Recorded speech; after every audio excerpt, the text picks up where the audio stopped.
Hi guys, it's Isa and welcome back to another video. Today we're gonna, talk about A Shadow in the Ember by Jennifer Armentrout. Because yes, she has done it again. She has created yet another book that is as amazing as From Blood and Ash, and we're here to talk about it. Here in this channel we do book reviews and recommendations, and I publish bookish content every Thursday and Sunday for you to enjoy. If you want to stay tuned, click the subscription button, and if you end up loving the video, give it a thumbs up. It's been a wild ride, to be honest. I consumed A Shadow in the Ember so fast. I rated it with 4.5 stars. So how this video is gonna work? For starters, I'm gonna do just a quick review of the story without really any spoilers. So if you haven't read the book, it's still safe to see the video. And then I'm gonna go a little bit more spoilery, I guess, with what are the similarities between this book and the From Blood and Ash series, and then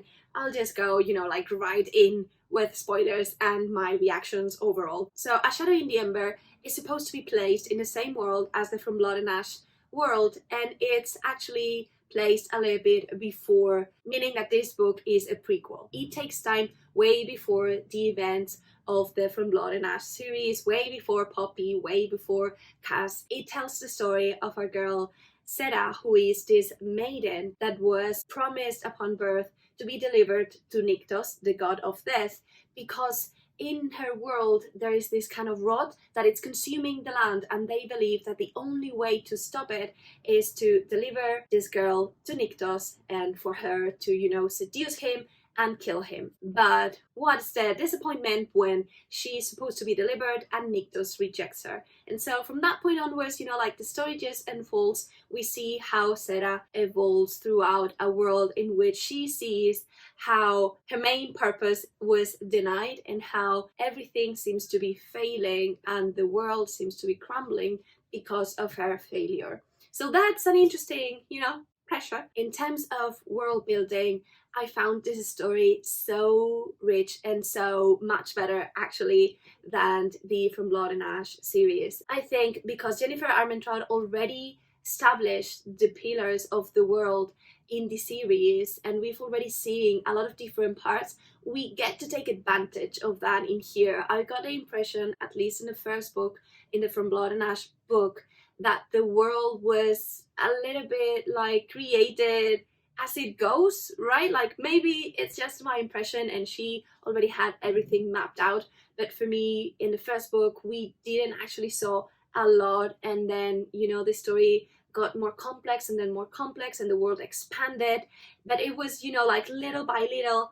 getting these peels throughout the first, second and third book. And in this book, although it's a prequel, we go deep dive into this world of gods, of primals, which is phenomenal. And it actually for me was way more interesting to see how the world of the gods work, their dynamics, and I'm also keen on understanding what happened rather than these vampires going on, which also interesting but not as much. And in this book we mainly follow the point of view of Sera and Nyktos. Sera as a maiden that was promised to be delivered to Nyktos, and Nyktos who is the god of death. As characters, I found them very interesting, how we have this slow burn but also these very heated scenes. I also love the pace of the book. I thought that it was very well written. The book is paced in a way in which we get to have time to discover Sera and to discover Nyktos, as well as to discover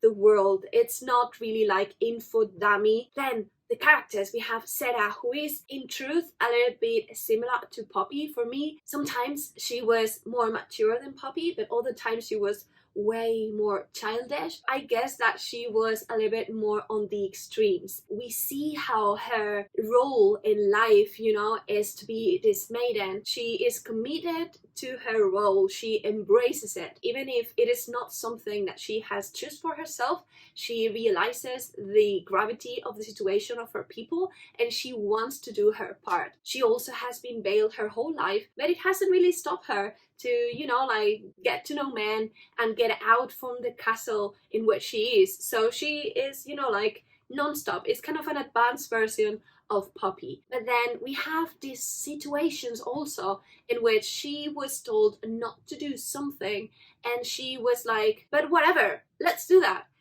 Literally, like, whatever, let's do that. And that for me was annoying. Like, no, don't go. Like, clearly, you don't need to go. You don't need to enter into those woods. You don't need to go and face this and that. It was so obvious, and I was a little bit, like, pissed. And, like, she was also driven by jealousy. Decide, are you mature or are you childish? And then we have Nyktos, which for me was super different than Castile. Super different. Castile is a little bit like cocky. He knows he is powerful. He knows his role, although he is sad, but you know, like, he knows stuff. Meanwhile, Nyktos, although he is way more powerful, was like more naive, just sweeter. Treated Sera with so much care, and he exposed himself to new situations in the relationship that he never had. He's even more self-conscious. Then we have dragons, which is like, what? We have this little baby of a dragon in the book, which is so cute, and I was like, I really want now this pet again. I just really loved it. The slow burn between Sera and Nyktos is 100% worthy. But if I were to say something not as good, is that I think that the book is really similar in the structure to the From Blood and Ash book. I think that she has figured out a way in which she can actually create a similar book with different characters, which, hey, that's fine by me, and I really believe, like, you did it. You did, again, something that I loved. You were a genius. But the structure was similar, right? Like, we start From Blood and Ash with Poppy and Hawke, who meet, you know, like, in this situation in which they don't really know each other's names. They have, like, kind of this moment, and then they got separated for a while. They continue to, you know, like, think of each other. They eventually have, you know, like, some moments in which they meet, and then at the middle of the book their paths cross, and then from that point onward we have their storylines together, which is the point in which Hawke starts being the bodyguard of Poppy. This was kind of the same. Like, we start with Sera knowing Nyktos in, you know, an alley, and they don't know who they are. He stops her to do something dangerous, and you know, that's the point in which they know each other. They have this spark, but they don't know each other's names really at that point. And then they get, you know, like, kind of obsessed with each other. They continue having different points in which they randomly met until the point in which their paths cross. And this is spoilery. From now onwards, everything is going to be a spoiler. The paths cross, right? When Nyktos decides to take Sera to the Shadowlands. And so we have this great moment, then pining, got together, hot scenes, and then, you know, like, you love me, you don't love me, what do we feel for each other, and so on. And then we also have this thing with the names, which this actually annoys me a little bit. Like, with the From Blood and Ash, we start with Hawke, who ended up being Castile and then ended up being Cass. And in here, we also have it. Because we know this is a book from Nyktos, we know from the beginning that Sera doesn't know that Nyktos is Nyktos. He thought that he is Ash. She spends a lot of time thinking that she knows this Ash guy, and then Ash is actually Nyktos, and then no one really calls Nyktos Ash, only a certain amount of people. Anyway, I think those were the main points, and I think it's a recipe that works and that she has replicated, and I'm actually okay with that. I'm positive that if you like the first book of the From Blood and Ash series, you will love this one because felt similar. The only thing that maybe is a little bit of not as good thing is that, you know, like, their final moment in which they are together, it's kind of not beautiful. I didn't even knew that I needed this moment to be beautiful between the two, but I kind of did. After their scene in the lake, when everything was, you know, like, kind of cute, it was heated up, but it was cute between themselves. They were treating each other respectfully. we get to this moment in which Nyktos needs to be fed because he's weak. She offers, as Poppy did. That's the first time that they're together, and then for me it was like, no, no, like, bueno, alright. I think it matches. It matches Sera. I didn't thought that it matched as much Nyktos, but that was also a very enjoyable experience. And that ending, right? Like, wild ride. I think that the last 100 pages were so short.